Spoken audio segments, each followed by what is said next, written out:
Bien, pues iniciamos nuestra clase en esta hora. Estamos ya aquí arrancando en la página 17, el punto C, cómo encontrar el sano equilibrio entre la familia y el ministerio. Ahí encontramos en nuestra ilustración algo muy llamativo, que es esta dama que nos da la idea de que está haciendo un gran equilibrio y a veces me parecería a mí que eh, qué es lo que hacemos en la pastoral, ¿verdad? Hacer todo un equilibrio de las cosas para lograr un muy sano equilibrio entre cómo encontrar el sano equilibrio entre la familia y el ministerio. Y entonces con esta ilustración en mente vamos a ir leyendo eh, nuestro manual y algunas cosas que son interesantes. Dice, encontrar el balance adecuado entre familia y ministerio es esencialmente una cuestión de prioridades y decisión personal. Son dos elementos para encontrar ese equilibrio. Ven ustedes ahí la varita que está en la mano de la señora. Tiene dos extremos y estos dos extremos tienen que ver con esto que estábamos hablando. Por un lado tenemos el extremo de eh, las prioridades y decisión personal. Estos dos extremos nos llevan a manejar este equilibrio que debe haber ahí cuando estamos maniobrando la vida y no sabemos si tenemos que dar el paso adecuado o no.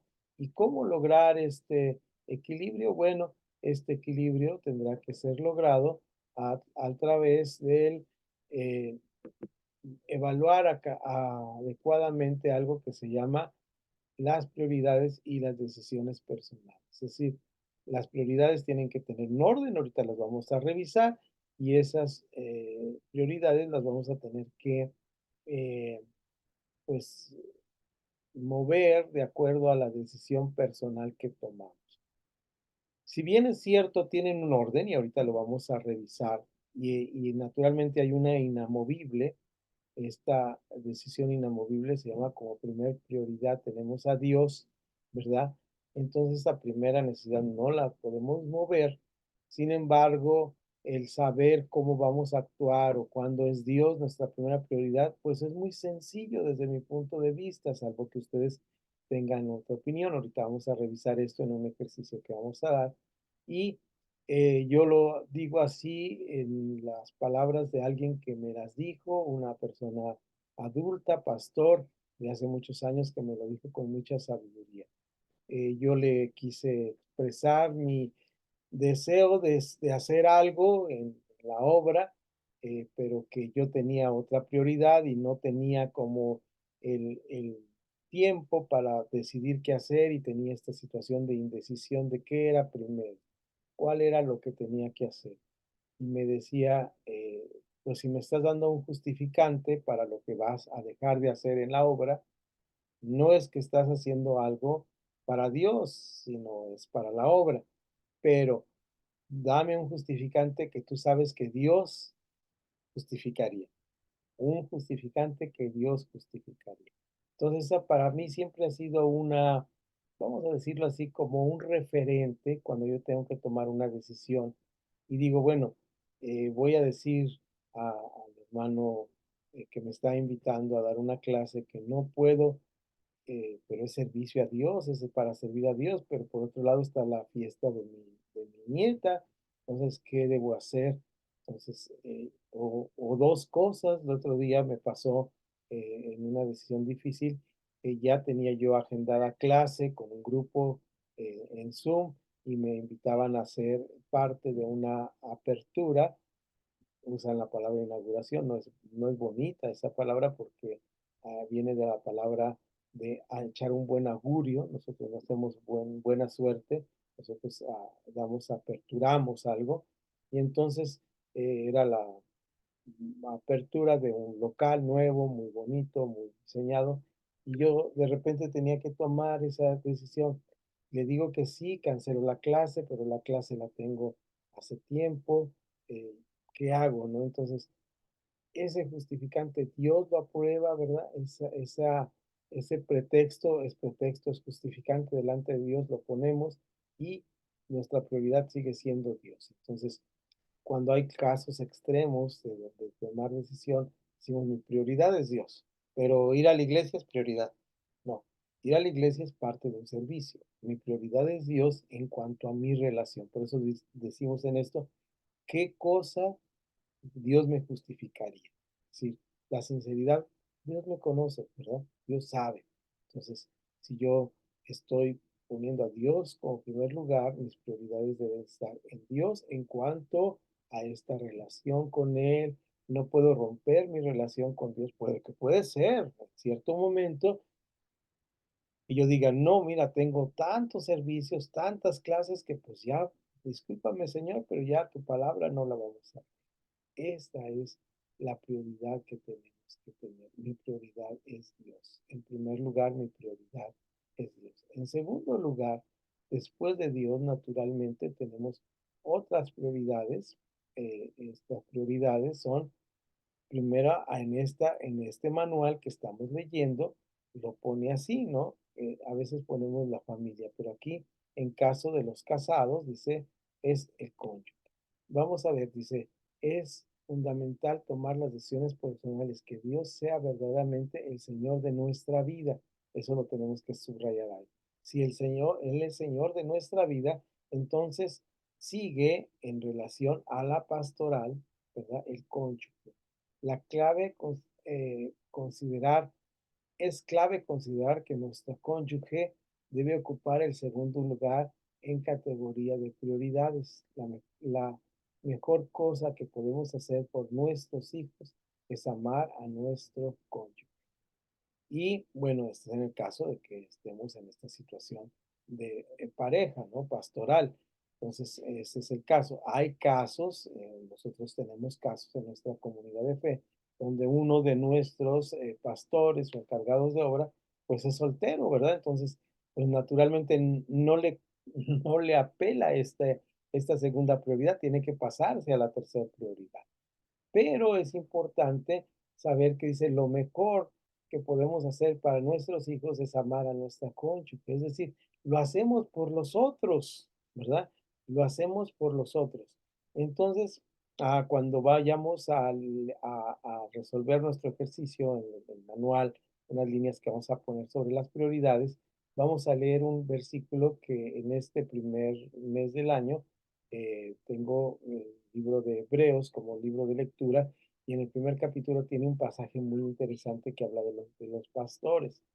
Luego vuelvo a hablar de los pastores, y naturalmente este libro, que es no escrito por Pablo, es un libro que no se adjudica a un autor o autora. Entonces es un libro que está ahí como anónimo, ¿verdad? Que está escrito, ni siquiera está dirigido a alguien. Alguien dijo, bueno, está como hablando de los judíos, hay que decir que es la carta a los hebreos, pero ni siquiera es esto, es una predicación que alguien recopiló, y es muy hermosa la predicación, naturalmente larga como eran aquellos tiempos, pero que habla en un lenguaje diferente en cuanto a la pastoral. El sentido de pastor aquí es un sentido muy distinto, y es un sentido de mayor responsabilidad. Quiere decir que esta carta, aunque está fechada en cierto tiempo de la iglesia, posiblemente sea una de las últimas cartas, posiblemente nadie lo puede saber. ¿Por qué? Porque habla de una pastoral donde allá hay una responsabilidad más eclesial. Ya no es la pastoral de cuidado como de las iglesias de casa, sino ya de una estructura más firme. Y entonces, en esta pastoral que vamos a hablar más adelante, el secreto está en algo muy importante, lo que los demás, en los demás y por los demás hacemos las cosas. Es decir, el impacto que tenemos en los demás es por lo que hacemos las cosas. Claro, suena muy duro decir yo amo a mi esposa por mis hijos, no, la amo porque es una persona con la que camino, pero eso influye sobre la conducta, sobre la relación que ellos van a tener de pareja, influye sobre la relación que tienen con las otras personas. Y entonces, si es una prioridad, fíjense bien, si es una prioridad, entonces la gente va a empezar a decir, mira, sí le importa, él no se desprende a sí mismo, tiene un amor como el de Dios, que es un amor ágape, y este amor es de desprendimiento, por lo cual ama a su cónyuge. Entonces, esto es importante. Pero vamos más adelante, eso es el segundo nivel, el del cónyuge, pero tenemos después de esto, pues los hijos, ¿verdad? Esa es la prioridad tercera. Los hijos, ¿verdad?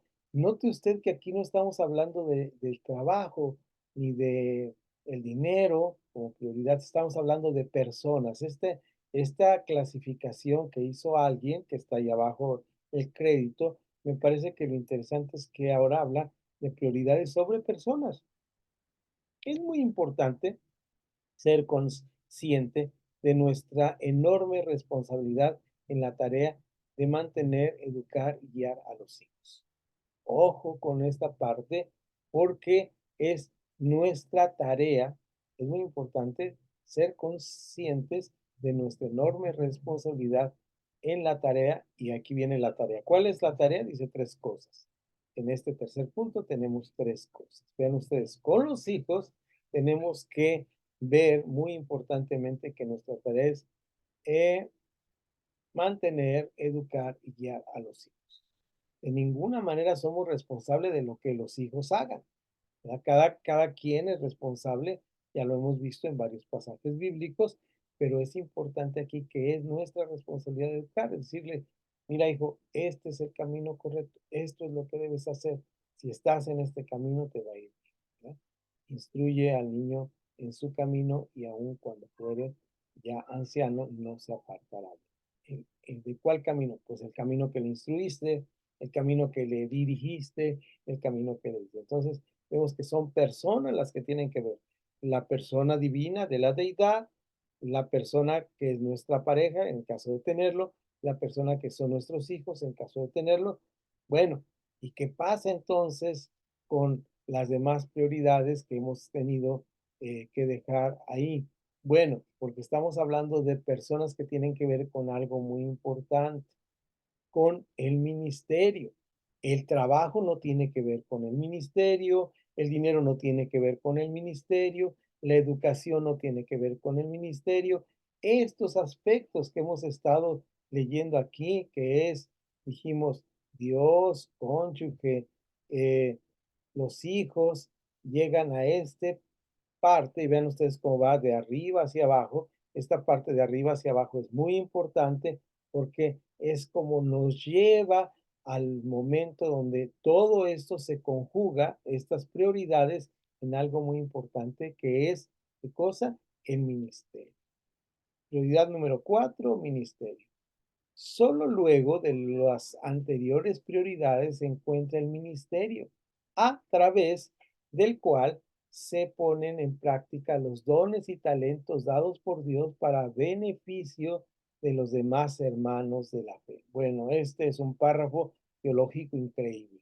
¿Por qué? Porque nos habla de que el ministerio tiene que ver con poner en práctica dones y talentos. No se trata de lucimientos, ni de ir a exhibir títulos, ni ir a exhibir conocimientos. Lo que vamos a exhibir son dones y talentos.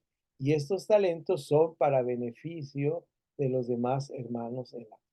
Clarísimo la referencia bíblica que tenemos que mencionar aquí de Efesios 4 que dice que acerca de los dones o ministerios que ahí cataloga y desde el apóstol, desde el evangelista, desde eh, el pastor, maestro, ¿verdad?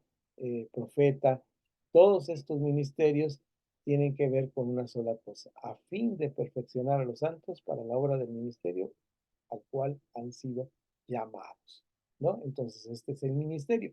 Ahora bien, dejemos esta pizarra electrónica, pasamos a verlos en cuadritos, déjenme cambiarme de visión, ¿ok? Y para verlos, porque no estaba viendo, déjenme ver si todavía están despiertos y ahí están. Bien, Bienvenida, José. Ya te había saludado. Sergio es el que no había saludado. Vi un cuadrito de más, pero es Sergio. Bien, entonces ahí estamos listos para trabajar esta parte de nuestro manual que dice, para reflexionar, ¿cómo están sus prioridades actualmente? Ahorita vamos a ver cómo están nuestras prioridades actualmente en base a estos cuatro aspectos que hemos visto aquí, que es Dios, cónyuge, en el caso de tener eh, hijos y ministerio. ¿Cómo van nuestras prioridades? Y vamos al versículo bíblico prometido. ¿Qué es este versículo? Es un versículo hermoso que se encuentra en el libro de Hebreos. Vamos a buscar el libro de Hebreos. Y aquí en el libro de Hebreos es el primer capítulo, el capítulo número 1 de Hebreos. Empieza, es la introducción a este sermón y de repente rompe eh, en este, en este, en esta versión que tenemos, en el versículo, déjenme ubicarme,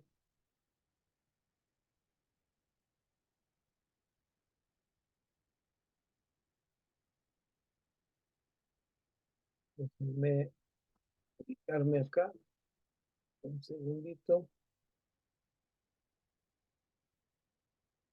este,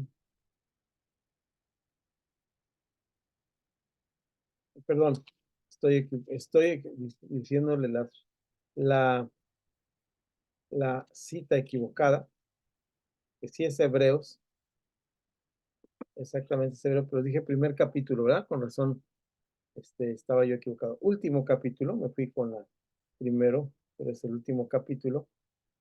Y este sermón es la conclusión. Y esta conclusión termina con exactamente cuáles son los deberes cristianos. Hebreos capítulo 13, rectifico, había dicho primer capítulo y es capítulo 3. ¿De acuerdo? Y, eh, y exactamente inicia con este primer versículo. Creo que es este versículo pequeñito, son de los versículos pequeñitos de aprender. El que vamos a ver es 13:7, al final. Pero este primer versículo es pequeñito, dice, permanezca el amor fraternal. Esto es como, ya terminó mi sermón y les digo, permanezca el amor fraternal. Ese es un mensaje cortito, es un eslogan. Ese amor de hermanos debe permanecer en la iglesia a la cual se le está dirigiendo este sermón o esta serie de sermones, posiblemente que fueron dados y que al final son recuperados en este eh, precioso libro de 13 capítulos, por lo menos así nos lo ordenaron. Y vean ustedes este versículo 7. Leo en Casero de Reina 60 que dice, acordaos de vuestros pastores que os hablaron la palabra de Dios. Esto es el versículo que normalmente mencionamos, pero vamos a la siguiente parte que cuando lo leí leyendo el libro de Hebreos me llamó mucho la atención. ¿Qué dice este maravillosa segunda parte de 13:7? Dice, considerad cuál ha sido el resultado de su conducta e imiten su fe. Porque este es un reto para nosotros que los demás nos están viendo. ¿Cuál es el resultado de mi conducta? Si yo no pongo prioridades adecuadas, si yo no tomo decisiones adecuadas en mi vida, las personas no van a poder ver el resultado de mi conducta o van a ver un mal resultado de mi conducta, ¿verdad? Entonces, esto es un reto para nuestra vida pastoral en cualquier momento que estemos viviendo. Esto como el primer eslogan que dice permanezca el amor fraternal, esto segundo debe ser un peso en el equilibrio que debemos tener en la vida cristiana que nos debe pesar muchísimo. Debe ser un peso enorme cuando nos diga, eh, fíjense bien, el versículo 7, acordaos de vuestros pastores que os hablan la palabra de Dios. Esto lo está diciendo al pueblo en general, pero a nosotros nos está diciendo, considerad cuál ha sido el resultado de su conducta. ¡Wow! Es que nuestra conducta no se basa en decir, bueno, yo siempre he sido bueno, yo soy un santurrón. No, se basa en que mis prioridades estén adecuadamente puestas y que estas prioridades que están adecuadamente puestas nos lleven a este final, perdón por la marchita del principio, pero era el último capítulo del versículo 7, ¿no? Entonces, eso es lo que pasa cuando uno cita pensando que sabe y no sabe, ¿verdad? Pero bueno, por lo menos me acordé que era el primero o el último capítulo, pero ahí está bien. Y este versículo es importante para esto que vamos a ver. Ahora, pregunto, ¿cómo andan nuestras prioridades actualmente? ¿Qué piensan ustedes? ¿Sí las podemos definir bien? Platíquenme por ahí. Voy a tomar en el orden que los tengo. Samuel, Connie, Sergio y por último Josefina. ¿Qué les parece? A ver, abran su micrófono y platíquenos cómo andan sus prioridades. Bueno, la, la parte uno siempre se ha manifestado así, y lo he recomendado. La prioridad es Dios, pero las siguientes, pues voy a decir, los vemos incluidos, ¿no? Porque entre cónyuge e hijos, porque son las cosas pues que predicamos, que enseñamos. Primero está la iglesia, después está primero está Dios, después está la iglesia, perdón, tu familia y tercero, la iglesia. ¿Por qué? Porque es importante que tengamos un buen testimonio con la familia y pues también el estar con la familia pues es aprovechar, compartirles la palabra. Y ahí pues viene el ministerio, pero aquí hay algo que es muy, en cierta manera, alentador, porque estando en el ministerio, los hijos también están en el ministerio. Entonces, ahora, hoy en día comparto el ministerio con mis hijos, o sea, con mis hijas y con mi esposa. Entonces ya lo tomamos, la familia lo toma como una prioridad el ministerio. Pero sí tenemos nuestros momentos leales como familia. Pues adelante, Connie. Pues yo también pienso que primero está Dios. Sí, cónyuge, pues no, la segunda me la salto. El tercero, pues sí, los hijos, como dice el pastor, para que estén también, que aprendan. A mí me cuesta trabajo para que aprendan ahorita, porque ya son grandes, no quieren o no quieren aprender. Mi hijo tiene un dicho, dice, si Dios te quita esto, y si Dios, me voy a la iglesia, así me dice, que luego se me olvidan las cosas o algo, dice, que Dios te dé que te ilumine tu cabecita, mamá. Y si te lo hace, yo voy a la iglesia, lo prometo y lo juro que yo voy. Digo, no jures, hijo, no prometas. Entonces, digo, yo poco a poquito yo pienso que él va a llegar. Los ministerios en la iglesia, pues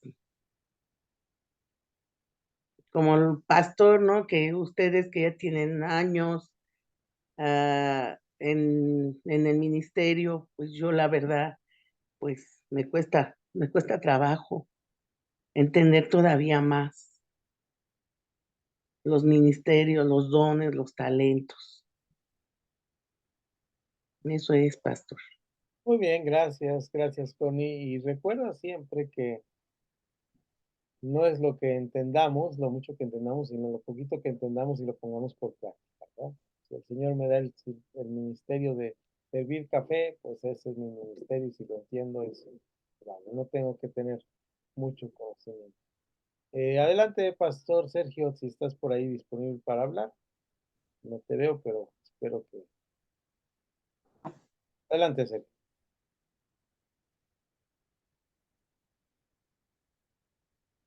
A ver si tiene buena señal, buen internet y nos puede...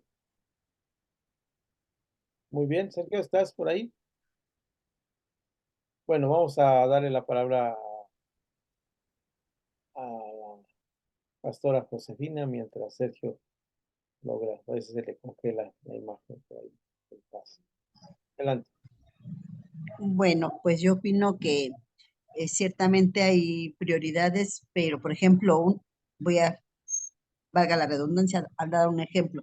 Mi prioridad es Dios para todo, pero ya de ahí, eh, digamos, sigue lo segundo, tercero, cuarto, ¿no? En este caso, por ejemplo, después de Dios, de buscarle, de tener mi relación con Él, de cumplir lo más que se pueda con Él en mis labores y actividades, creo que también ya por esta altura que tenemos de edad y del matrimonio, sería mi esposo, porque ya mis hijos son adultos, ya la mitad ya tiene su vida aparte, mis hijas también son adultas, sí nos requieren, pero creo que algo que vemos ya a este nivel entre la pareja es procurarnos el uno al otro, porque pues si no nos cuidamos no vamos a llegar a viejitos. Entonces, como que es Dios, la obra, el servicio, lo que tenga que hacer para Él, pero también dando lugar a cada cosa, y de ahí pues mi esposo, yo, después ya mis hijos. Antes yo recuerdo, y mi esposo no me va a dejar mentir, que cuando eran pequeños y medianos, siempre los procuraba a él antes que a ellos antes que a él, ¿no? A lo mejor estaba mal, no lo sé, pero luego me regañaba mi mamá.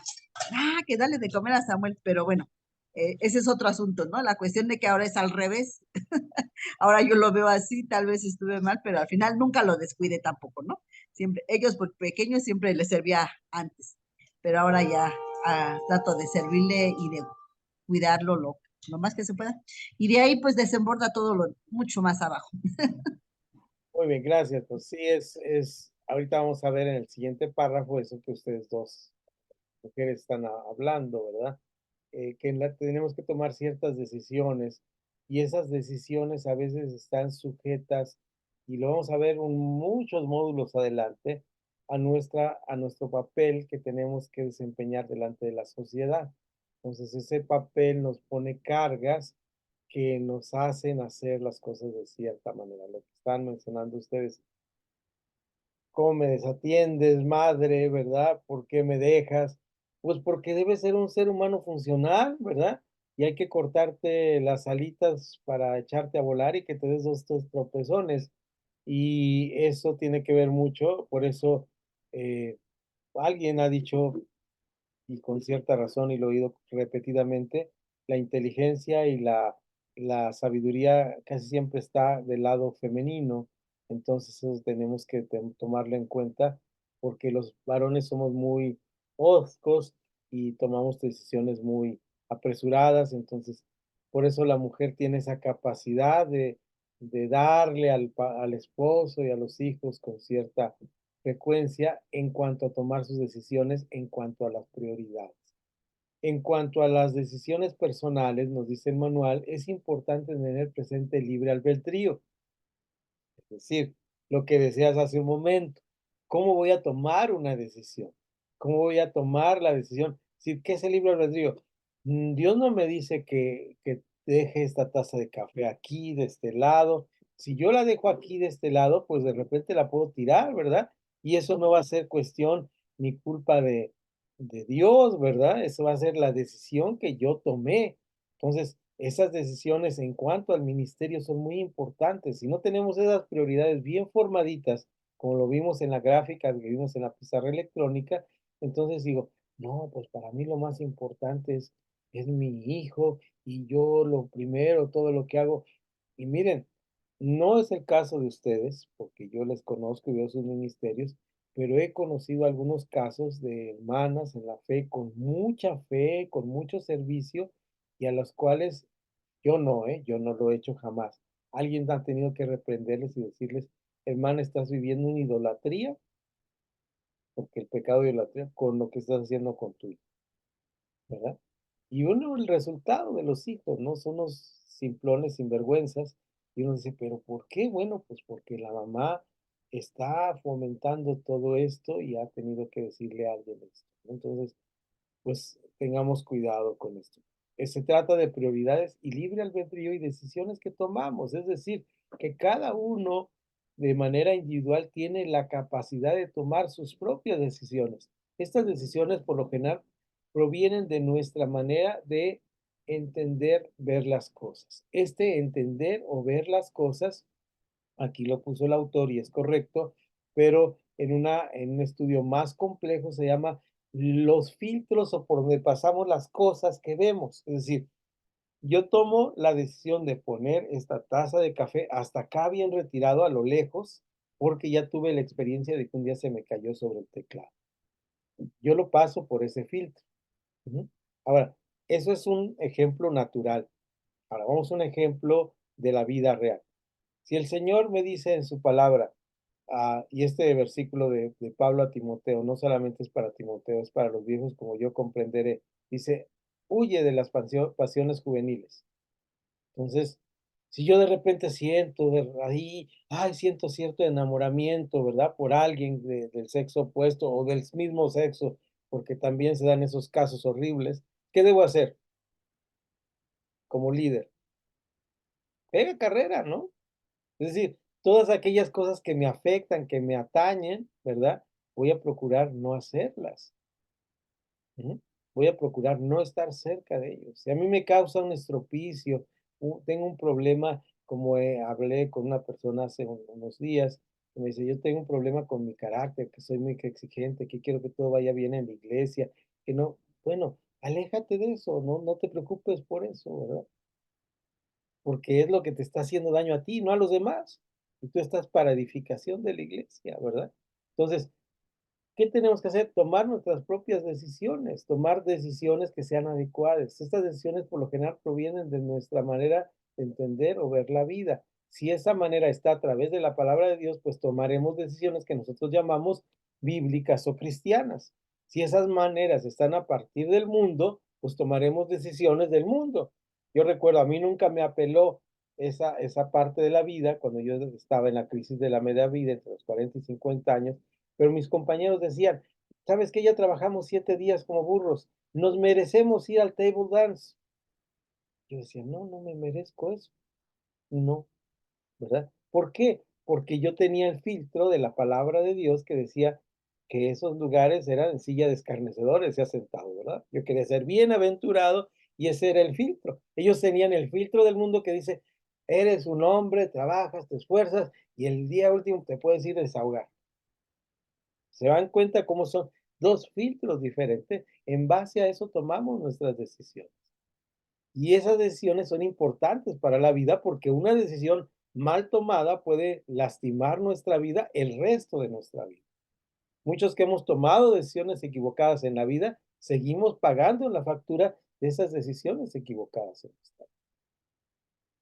Y esas decisiones, porque así es la vida. Todo lo que el hombre sembrare, eso también segará. Entonces, ¿qué tenemos que enseñarle a nuestros hijos? ¿Qué tenemos que enseñar a los pastores? Tenemos que enseñarles algo muy importante. Lo vamos a ver en la última clase. ¿Cuál es nuestra manera de comportarnos como pastores? Es un escrito que voy a pedir, pues lo voy a mandar, a ustedes se los adelanto, ya se los voy a mandar para que lo vayan leyendo desde esta semana y cada uno va a exponer un cachito del escrito. Está sencillo, está escrito en una forma sencilla, no es un escrito teológico ni complicado, es un escrito así como de lo que piensa un pastor de esto y vamos a ver cómo nos funciona esto. Vamos a tener esa última clase como una clase personal y vamos a ir a eso. Entonces, en este sentido, evaluemos los siguientes aspectos. Familiar pastoral. A pesar que en la Biblia no existen referencias a lo que se llama comúnmente familia pastoral, es decir, la Biblia no habla de esto, eso hay que hacerlo notar. Tampoco habla de la familia cristiana, ese es otro mito que surge en los Estados Unidos, que es un país cristiano, que se pensó que habían llegado al fin de la historia y que la familia como la tenían era perfecto, pero no, esto es producto del mundo y del pecado. Los sistemas, cualquiera de ellos, políticos y sociales, son productos del mundo. Por eso al Señor le mostraron todos los reinos del mundo y le dijo, si postrado me adoras, te doy todos estos reinos del mundo.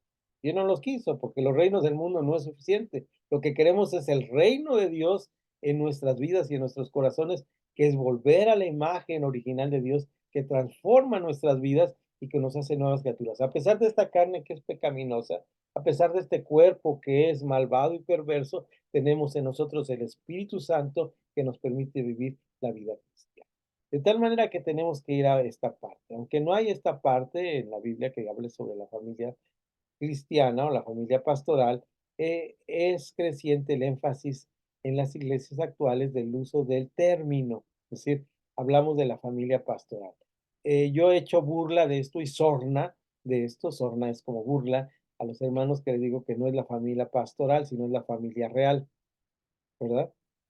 Parece este el lugar de los hijos del pastor, la esposa del pastor. No, son miembros de la iglesia, no son la familia, son miembros de la iglesia que tenemos que tratarlo como a cualquier miembro de la iglesia y como cualquier miembro de la iglesia, como yo que soy miembro de la iglesia, no porque tengo un puesto en Reto, la iglesia donde yo estoy, yo tengo un privilegio delante de Dios, estoy más cerquita de Dios, o él me cuida. No, tengo las mismas luchas, las mismas dificultades, pero tenemos el mismo espíritu y el mismo cuidado de los hermanos para cuidarnos. En este sentido, el uso de este término, pues no me parece correcto. Familia pastoral, que yo le digo la familia real, al referirse a la esposa e hijos del pastor. Por supuesto que existen casos en donde toda la familia es llamada al ministerio. Eso es, aquí lo tenemos, lo acaba de dar testimonio la hermana José, como, y el pastor Samuel, como ellos están ahí en este sentido, no es malo. Nosotros mismos, pues mi esposa tiene ministerio, yo tengo ministerio, pero no todas mis hijas tienen ministerio, aunque mi hija mayor y mi yerno tienen ministerio, y Noemí tiene el ministerio de ser misionera, ¿no? Y hasta el África, pero eso no quiere decir que sea porque yo, como si fueran apéndices míos. Algo terrible es cuando yo recuerdo de la iglesia donde estuve por muchos años, cuando decían, es que la niña sabe porque, porque es hija de Naum. Entonces a mí me molestaba porque sabe porque ella estudió, ¿verdad? En el movimiento actual hace poco hubo un concurso de, bíblico en una reunión, ¿cómo se llama estos?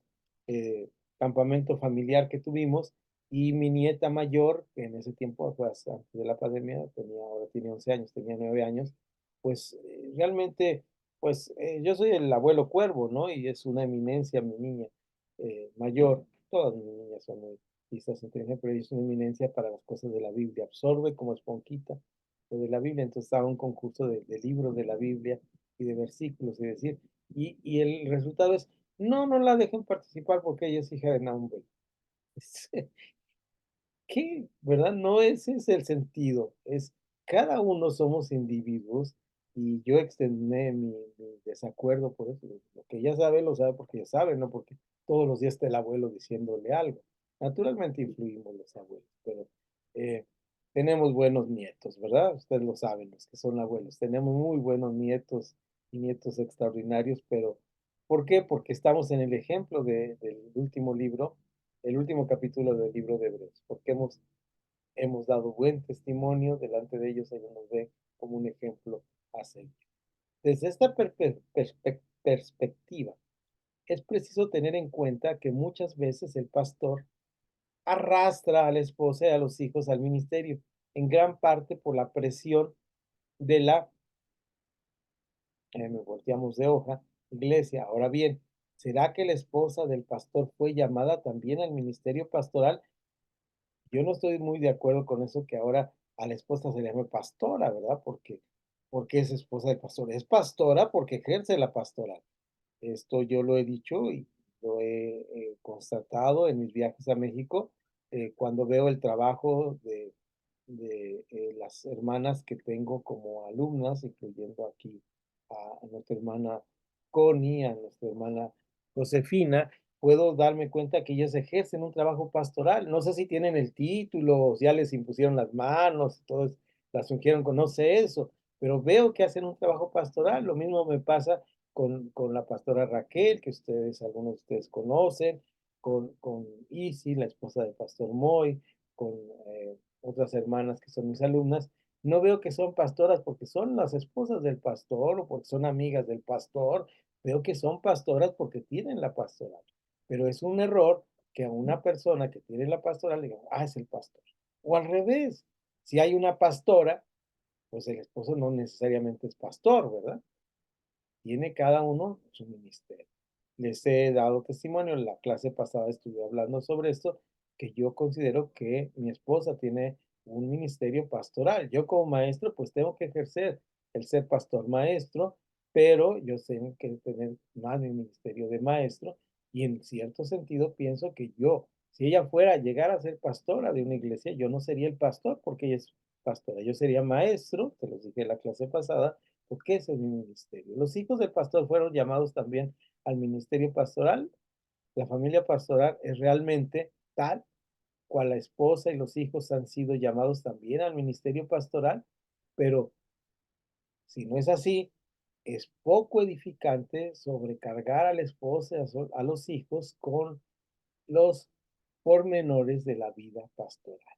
Yo lo veo, les decía, en mi hija mediana. Ella no tiene una vida secular, no podemos darle un cargo que pase a predicar o algo porque es mi hija. No, ella tiene su vida, su desarrollo, su proceso y dejemos ahí ese asunto. Al respecto, consideramos las siguientes ideas para evitar esa sobrecarga sobre la familia del pastor.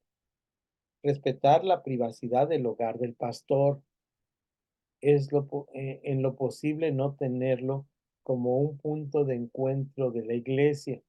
Uy, es que es el ejemplo que nos dieron.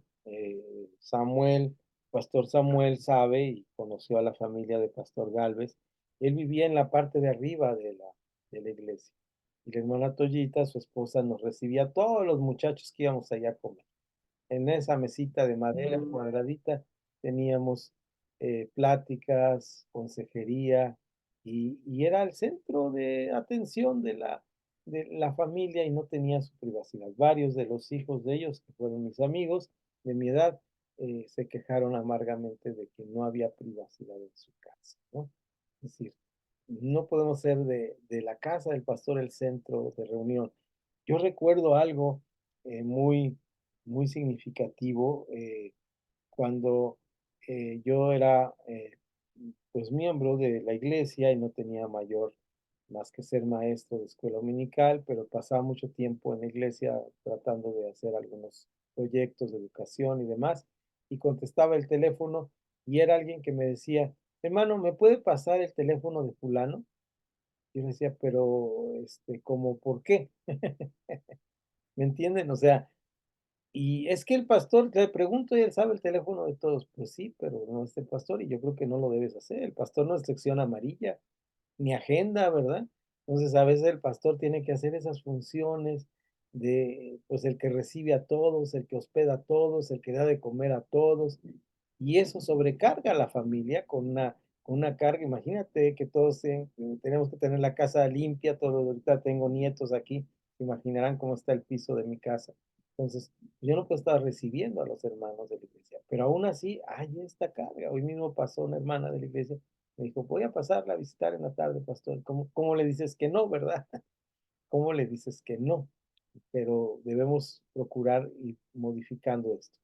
Evitar frases, perdón, evitar frases como, usted es la esposa del pastor, ustedes son los hijos del pastor. Debemos enseñarle a la congregación no usar esas frases. Ellos son miembros de la iglesia, son personas y tienen, esto es una cosa tan difícil, ¿no? Por muchos años, Esther, mi esposa, fue la esposa de Naúm en la iglesia donde yo asistí. Era un peso bien grande para ella esto y para mí, porque no es, sí era mi esposa, pero ella era Esther. Ella tomaba sus decisiones, hacía sus estudios, podía predicar, podía dar clase a niños, era su ministerio desde la pastoral, muy diferente al mío, y no tenía que ver ese título que le ponía, ¿no? Entonces, No exigir que la esposa y los hijos estén a cargo de ministerios de la iglesia. Pueden estarlo, ya dijimos que a veces están, pero no exigir. Pues les hablaba ahora de mi hija de mediana, no puedo decirle, pues tú eres la hija de Nauna, ahora te vamos a encargar, vas a ser encargada de los niños. Eso es un error, no es así, de forma automática, por ser familia del pastor. Necesitan, sobre todo cuando es imposición, naturalmente cuando es un llamado, un ministerio, ¿verdad? Nosotros vemos el perfil de nuestros hijos y lo vemos y van para cierto lugar y tienen sus propios ideales, metas, sueños. Y entonces no podemos estarles exigiendo, aquí, hijo, tienes que estar aquí. No, ni la iglesia mucho menos, ¿verdad? Nos hacen preguntas increíbles, ¿no? Eh, Aquí entre nos y en voz baja. Alguien me preguntó un día, una de nuestras hermanas de la iglesia, me dice, hermano, por qué no le exige a su hija que se va a casar en África, que se case aquí en la iglesia? ¿Qué? ¿Cómo puede ser? ¿Cómo puedes pensar eso? Es que sería muy bonito para la iglesia. Pues, no, hermana, pero no soy yo el que me va a casar. Si yo me fuera a casar, yo decidiría, ¿verdad? Pero como no pienso volverme a casar, pues no puedo tomar esas decisiones tan drásticas por las otras personas. Cada uno tiene que tomar sus propias decisiones. Vamos a ir a las preguntas para dialogar en los siguientes minutos. Eh, con estas preguntas vamos a ir rápidamente para no gastar mucho tiempo y nomás así una opinión rápida y justifique su respuesta, eso de justifique su respuesta, diga, ¿por qué? Voy a poner un ejemplo, yo voy a hacer el primero, dice, ¿debe la esposa del pastor liderar algún ministerio de la iglesia? Y yo digo, sí, debe hacerlo porque es la esposa del pastor, ya tiene esa obligación, ya estoy justificando mi respuesta. No, no lo debe hacer porque ella es una persona aparte y tiene que tener su propio ministerio. Ahí lo estamos justificando. Entonces, con esto brincamos al siguiente. ¿Quién me ayuda? Puede levantar la mano, si no vamos a tener que poner por dedocracia a alguien. ¿Deben los hijos del pastor liderar, perdón, algún ministerio de la iglesia? Adelante, pastora Josefina. No, si no tienen el llamado Ahí de, está. de Dios. Y sí, si Dios ya les ha dado su ministerio y su llamado, entonces ya en su respectivo departamento. Ok, justificaste su respuesta, muy bien. Siguiente, ¿es posible continuar el pastoreado, el pastoreo, la pastoral? Hay diferentes maneras de decirlo. Aquí usaron la palabra pastorado, que no es una palabra en español. La palabra en español es pastoral, pero aquí usamos también en Latinoamérica esa pastorado. ¿Es posible continuar el pastorado sin el respaldo de la esposa? ¿Quién se echa este trompo al uña? A ver. Está muy buena. Ahorita a ver si yo puedo dar una opinión, pero primero que las den otra. Ok, a ver, ¿alguien más se anima? Ahí el pastor Samuel, siempre valiente. Eh, yo pienso que es según las circunstancias. ¿Sí? O sea, sí, pero si ella está, es algo que, bueno, es que es algo que hay que darse cuenta cómo es el estilo de vida de la pareja, ¿Sí? ¿no? Nuestro estilo es que siempre vamos de la mano, ¿verdad? La otra, el decir no sería por imposición y no y estaría hasta brincando la, la bendición de Dios sobre de ella y sobre mi propia vida. Entonces, aquí el que se necesita, conforme la enseñanza que yo comparto, es si Dios puso a Adán para gobernar, ¿verdad? A todos les puso su pareja, pero si el propósito de Adán fue para gobernar a la humanidad o gobernar en ese momento, también la mujer llegó para tener las mismas bases de gobernar. Entonces, sí, sí se puede, más bien es Ok, necesario por la misma enseñanza. vamos a la opinión de tu esposa, ¿les parece? Ya nos embarcamos nosotros solos, ¿verdad? Ok. La Sí soga, es necesario. ¿Mandé? hicieron la soga al cuello. Ajá. Sí es necesario o sí debería de continuar la pareja, ¿no? O sea, los dos.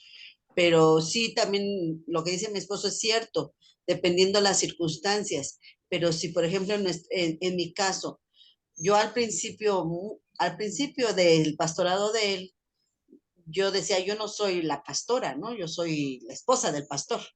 Hasta que un día Dios me hizo sentir, me habló, me dijo de una u otra forma que yo también soy pastora. Entonces dije, bueno, pues soy pastora, él es pastor, somos marido y mujer, pues qué mejor que caminemos a la par, aunque hay veces, pues ahora sí que, como dices tú aquí entre nos, a veces que dices, ay, es que como que él corre y yo me espero, o yo corro y él se espero, pero al final, pues es bueno por salud de espiritual, mental y todo. Aparte, siempre se requiere a ambos, porque nosotros tenemos un lema en la iglesia que es mujer ministra a mujeres, hombre ministra a hombres. Rara vez, por casos extremos, pues lo contrario. Uh -huh. Y debemos pensar de esa manera que lo están manejando, pero debemos saber que hay casos donde no se da esta circunstancia por razones especiales, ¿verdad?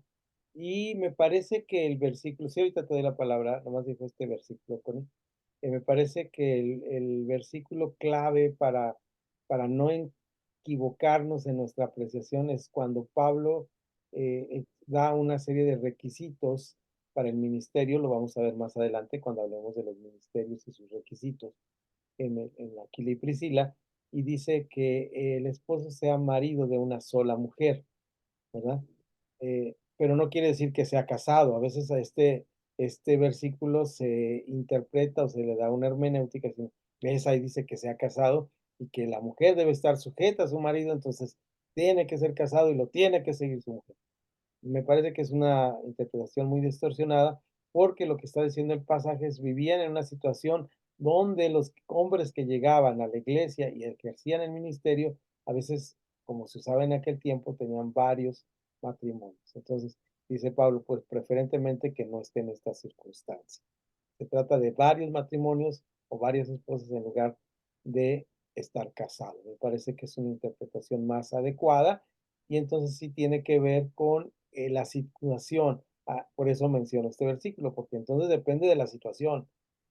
Muy posiblemente Pablo no estaba casado, posiblemente Pedro, sí, bueno, sí, tenía suegra, ¿verdad? Posiblemente Timoteo, Tito no estaban casados, ¿verdad? Y dice Pablo, el que sea capaz de esto, que lo siga. Entonces, parece que no es que deba tener una esposa y que lo deba seguir. Y en casos extremos puede ser que la esposa no eh, no había un respaldo de la esposa hacia el ministerio. Adelante con tu opinión. Conozco a unos pastores que su esposa no, bueno, no la veo que pase como la pastora Josefina. No tiene ningún misterio, así se le dice, ¿no? Ningún misterio en la iglesia, pero ella agarró, bueno, no sé, yo digo que sí es misterio, ¿no? Ya al último de todo, para ayudar a los misioneros. ¿Qué es lo que hace? Pues para vender, este, pues pastel, cosas así. Eso es lo que hace ella. Entonces, pero se le dice pastora. Sí, se le dice pastoras porque es la moda. Cuando, cuando yo era joven y bello y rico, de las cuales cosas ya todos carezco, en nuestra iglesia era la hermana Toyita, ¿verdad? Ni siquiera le decíamos la hermana, la esposa del hermano Gárvez era la hermana, una hermana de la iglesia, ¿verdad? Y no teníamos por qué verla ni siquiera vendiendo dulces.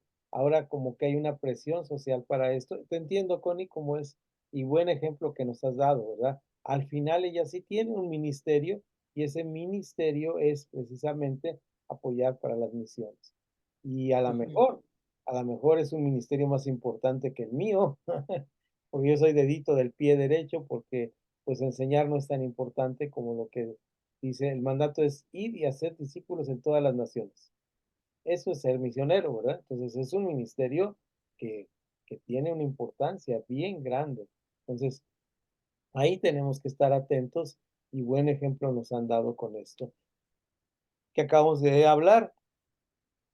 Es posible continuar el pastorado, pues, pastoral, si los hijos no están involucrados en la iglesia y si se alejan de la iglesia, es otro asunto también importante, ¿no? ¿Es posible? ¿Qué piensan ustedes? Es el último de las cosas que vamos a rápidamente. ¿Es posible seguir? Si mis hijas no están, puedo seguir. Voy a poner este ejemplo extremo. Voy a decirles, por ejemplo, mi hija mayor, ustedes no me conocen ni conocen mi familia, les digo, mi hija mayor, eh, pues es atea, no cree en Dios, tiene su vida y su trabajo. Mi otra hija, solamente tengo dos hijas, mi hija sí es cristiana, pero no le gusta ni participar, ni tener ningún ministerio en la iglesia, y ni le importa mi ministerio, ella va a otra iglesia diferente a la mía. ¿Eso impediría que yo tuviera un ministerio, una pastoral? ¿Cómo ven ustedes? Pues yo en lo personal digo que no impediría, pero pues tendría uno una grande tarea y una responsabilidad primero con los de casa. Claro, tendría que valorar mi enseñanza, ¿no? Y sería cuestionado por esto. Pero de alguna manera, como que no impediría de cierta manera el que yo tenga un ministerio. Es decir, ¿por qué? Porque es mi ministerio, no es el ministerio de los hijos. ¿Sí? Ahora sí, el pero que está dando Pastora Josefina es muy atinado, porque entonces sí habría una cuestión, ¿no? Sobre esto, sobre esa parte de mi vida, en ese sentido, entre en otros temas, como los pastores que están en segundas nupcias, como los pastores que tienen otra manera de cultura diferente, que viven en países donde voy a poner ejemplo que es muy fuerte, pero pues en España uno llega con un pastor y lo recibe en su oficina con un puro, ¿verdad? Entonces uno dice, bueno, como, como ahí qué, ¿verdad? Como de qué se trata este asunto del cristianismo, es decir, todos estos aspectos a veces no tienen que ver con el ministerio, pero sí tienen que ver con el ministerio, ¿no? Nuestra propia sociedad, eh, pues nos da una exigencia, lo voy a decir aquí, que estamos en equidad de género, los hombres, dos mujeres, ya se nos fue el hermano Sergio, parece que tenía problemas con su conexión, lo voy a decir, vivimos en un país donde la autoridad del varón se manifiesta como machismo y el machismo es violento y esa violencia se manifiesta en la forma que tratamos a las personas que decimos que amamos y viven junto a nosotros. Y hay casos de violencia en medio de la familia pastoral. Y eso tiene que ver con su ministerio. Esa es la parte. No, pero, como dijo la pastora Josefina, tiene que revisar su vida porque puede estar dañando, porque bien dice ahí Hebreos capítulo 13, versículo 7, para los que te están viendo, vean que estás cumpliendo lo que estás diciendo. Y Pablo dice muy claramente, a nadie damos ocasión de tropiezo en 2 Corintios, para que nuestro ministerio no sea vituperado. Es decir, puede tener el ministerio, pero aquí la cosa es lo que vamos a estar hablando de él y trata de que no estén hablando de nosotros, ¿verdad? De eso se trata, ese es el nombre del juego.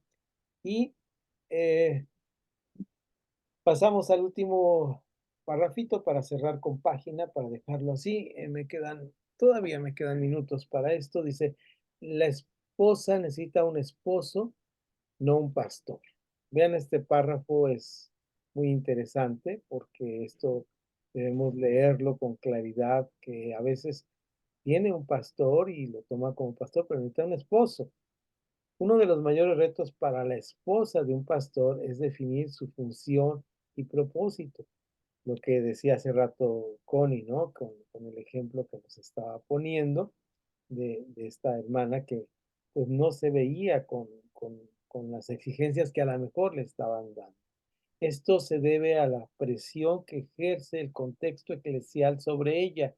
Es decir, la iglesia misma le exige y le dice, oye, la otra pastora de la otra iglesia si hace, si dirige, si canta, si tiene el grupo de damas y tú, ¿por qué no lo haces? Es la presión social. Vean ustedes, no sé si esto es así o si ustedes lo han percibido así, pero nosotros teníamos una forma de presidencia antes del año 2000 muy distinta a la que tenemos ahora, presidencia de nuestra república en México. Y había una forma donde la esposa del presidente no era presidenta, ¿verdad? Tampoco, era la esposa del presidente y era la primera dama. ¿Recuerdan ustedes esta frase? Ya no se usa esta frase, ¿no? Esa, y nos quedamos en esa vida rosa, de novela rosa, que era la primera dama, ¿verdad? Y era así como en Estados Unidos, la primera dama era nuestro reflejo, nuestra propia versión mexicana de lo que ellos tenían allá, así como la esposa de Kennedy, quién lo acompañaba, seguramente su apoyo, quién la oía en las noches, toda esa cuestión de la mitología de lo que era un político, ¿no? Y al final nos dimos cuenta que esas telenovelas, pues eran telenovelas y que eran pactos para los 6 años y después, pues se acababan, ¿verdad? Eso era algo terrible que nos pasó a nosotros. Nos sentimos huérfanos de nuestra primera dama, ¿no? Y aún muchos lo anhelan así. Pero esto pasa también esa se llama presión social. Las esposas de pastores viven esa presión social, ¿verdad? Y tomamos decisiones. A mí me ha pasado cosas dentro del ámbito, yo no les conozco a ustedes, pero nosotros nos movemos dentro de cierto ámbito. Y publicó eso en el Face. Y eso que es la esposa del pastor. Y la vimos que estaba en la playa sentada en la arena con un traje de baño. Y eso que es la esposa del pastor. Yo digo, es un ser humano, una cristiana, un cristiano como cada uno de nosotros. Y pone en el Face lo que se le antoja, ¿no? Hasta los filtros para quitarnos la nariz y quitarnos los lentes. Yo voy a buscar un filtro de esos, ¿verdad?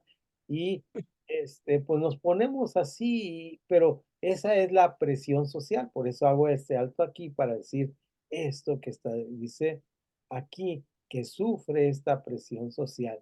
Eh, de la congregación y el mismo esposo en su rol de pastor. Un conflicto cuando la esposa posee dones y talentos, tal vez ya me salté, a ver, me perdí dónde iba. Esto se debe, voy a volver a releer para tomarlo. Uy, dije que me queda mucho tiempo y me lo comí en eso. Esto se debe a la presión que ejerce el contexto eclesial sobre ella. Ahí fue donde me metí en eso. Y se produce un conflicto cuando la esposa posee dones y talentos diferentes a las expectativas de la congregación, el ejemplo que puso Connie.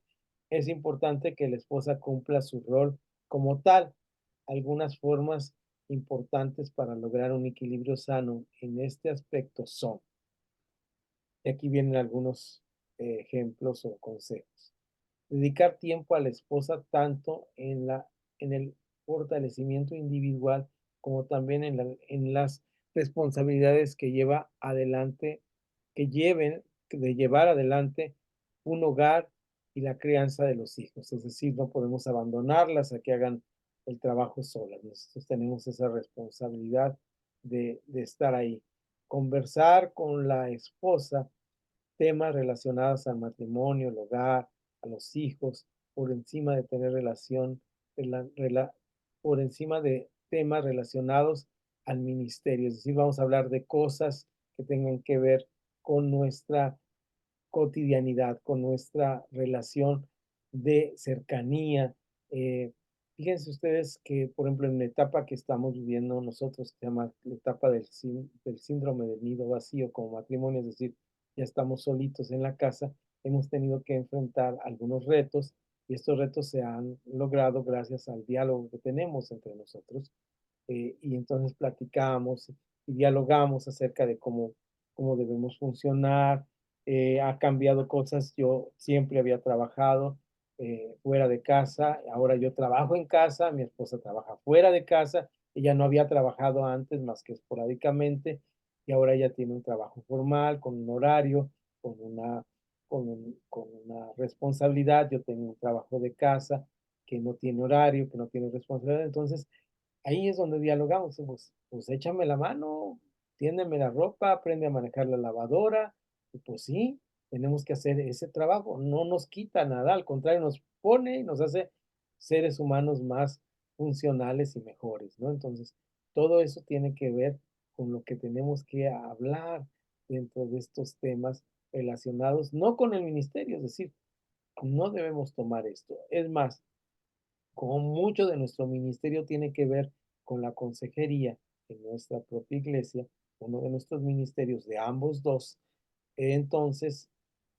muchas veces nos abstenemos de comentar las cosas, ¿no? Entonces hay cosas que se nos dicen, así lo digo, en confesión, ¿verdad? Porque nos están abriendo su corazón y yo no tengo por qué contárselo a mi esposa, ¿verdad? Es algo privado de alguien y ella así lo asume. A veces hago referencia a algún tema y fulanito me comentó algo delicado y no te lo voy a poder decir, pero ora por esta persona porque está en serio problema. Ser coherente quiere decir que todo que tenga que ver, la coherencia quiere decir que corresponda entre en lo que predica, dice, ante un auditorio y lo que vive, hace ante los miembros de la familia. Cosa más terrible es predicar delante de tu esposa y que estés diciendo algo y que la esposa diga, ¿verdad? Es algo muy terrible, ¿verdad? Que yo diga, hermanos, pues hay que aprender a usar la lavadora y que mi esposa esté ahí y que diga, eso no lo hace mi esposo. Entonces, eso se llama coherencia, que lo que digamos tenga que ver con lo que hacemos.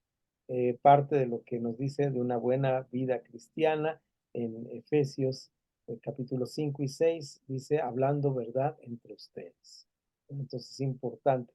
He dicho muchas veces que yo tengo la tentación a veces de contar historias, pero debo decir en la predicación que esa historia o me la dijo alguien por los derechos de autor o estoy haciendo una historia que es una invención, ¿verdad? Porque debemos hablar verdad entre nosotros. A veces exageramos y yo he oído, tengo que decirlo aquí, en los 2 minutitos que me quedan, yo he oído la misma historia de la profecía del terremoto de México en el año, ¿qué fue? El año 77, no sé, ya no me acuerdo el año del terremoto, el primer terremoto de México donde se cayó. He oído esa historia, que el pastor estaba ahí en el lugar donde se dio esa profecía y la escuchó de viva voz. Y entonces digo, pues ese es exactamente el mismo lugar, el mismo sitio, alguien lo dijo, no sé si es verdad o no, pero lo volvemos a repetir como verdad. Tengamos cuidado con esas cosas. Este es un problema cuando nosotros no hablamos y decimos lo que vivimos. Siempre tenemos que hablar con la verdad. Ante conflictos y problemas, tratar de encontrar soluciones cuanto antes. Y esto incluye la búsqueda de ayuda profesional si fuera necesario. Es importante, ¿no? Yo en algún momento cuando mi esposa andaba de viaje en, en- en- en África, en Mozambique, y íbamos a enfrentar el síndrome del nido vacío, y en algún momento dije, posiblemente tengamos que tomar una asesoría profesional. No lo hemos tomado hasta ahora, pero yo lo dije así porque yo sabía que era una etapa difícil de nuestra vida, ¿verdad? Y entonces, Si hay conflictos, si hay problemas, pues debemos hacerlo. Gracias a Dios hemos dialogado, hemos hablado y ya está. Cuando hay un problema, yo siempre doy este consejo de mi abuela: no te tomes la sopa caliente. Espérate que se enfríe, luego lo hablamos, lo conversamos y normalmente debemos ceder. ¿Cómo se cede en un matrimonio? Pues cede diciendo, no diciendo yo tenía razón, pero mira, piénsalo bien. No, al contrario. Creo que tú tenías razón y no había visto tu punto de vista. Permíteme ver tu punto de vista, dime cómo lo veías porque yo lo estaba viendo de esta. Lo mismo con los hijos, cuando tenemos un conflicto, a ver, ya lo hablamos calmadamente y ahora permíteme ver tu punto de vista. Pues simplemente yo lo estaba viendo desde otro lugar, déjame ver con calma por qué tú estabas diciendo eso. Entonces podemos ir a poner rayita aquí y terminamos aquí con nuestro tema y nos queda la clase que viene, que es prácticamente